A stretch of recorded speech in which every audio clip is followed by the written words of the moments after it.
far too much Will Smith. There's just far too much Will Smith.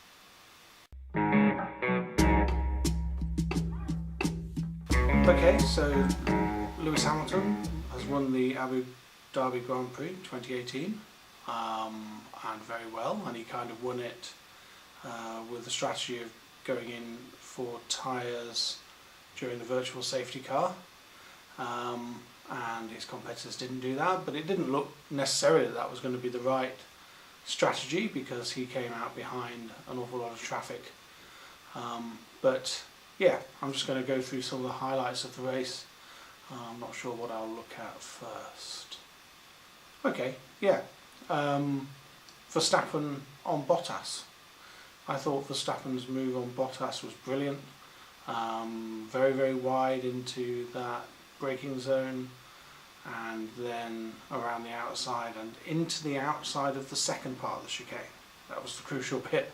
That's where he won it. And of course there was a slight touch, but thankfully no penalties. It was just a racing incident. They were very close to each other. They were battling for position, and I think it was perfectly justified. So I thought, yeah, Verstappen, and I think Verstappen over the second half of the season has just been supreme. I mean, I just hope that he's going to be in a position to win regularly soon, because to see him and Lewis and Vettel battling it out for the championship would be fantastic in 2019. Who knows what we're going to see in 2019. Okay, yeah, the crash for Hulkenberg was a really scary moment. Could have been much worse.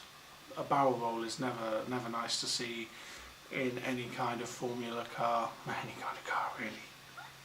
But to land upside down in a Formula car is particularly tricky, and then to see that car is on fire at the back, and obviously Hulkenberg was having problems getting out, and they had to make sure the halo was out of the way and all the rest of it. What's fantastic about Formula One, of course, is that the safety measures are brilliant and people are there really, really quickly. So thankfully he was okay, but it was a scary moment. But it was exciting as well, right? Which is part of motor racing.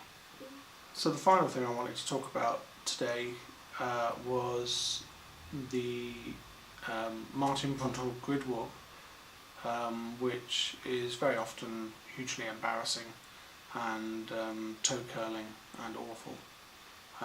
But it is the original and best. And today he was accompanied by Billy Munger, and it was really nice to see, after what Billy's been through, to see him mingling about on the grid with and chatting to Fernando Alonso and to Alain Prost and to Jimmy Johnson was brilliant. And also just the fact that they had an interview with Jimmy Johnson was great as well. I'm someone who likes all of motorsport, and so I never feel like there's quite enough crossover between series. So to see a NASCAR champion of such pedigree being talked to on a Formula One grid and interviewed was really, I just think that's really healthy for our sport. And the more that F1 fans understand about NASCAR and other forms of motorsport, the better, and vice versa, of course, because these worlds can become very, very insular, and the more outward looking they are about other aspects of the sport as a whole is always healthy. So now we go to the winter break, although it's a winter break just for F1, right? Motorsport carries on. We've still got the World Endurance Championship. Formula E starts up shortly, in a couple of weeks or so, and in fact it might even be 1 week. There will be the Dakar Rally, there will be sports car events beyond the World Endurance Championship. There will also be the start of the NASCAR season, all before Formula One gets going again. So there's no such thing as a winter break. There's lots of motorsport to enjoy, and I can't wait.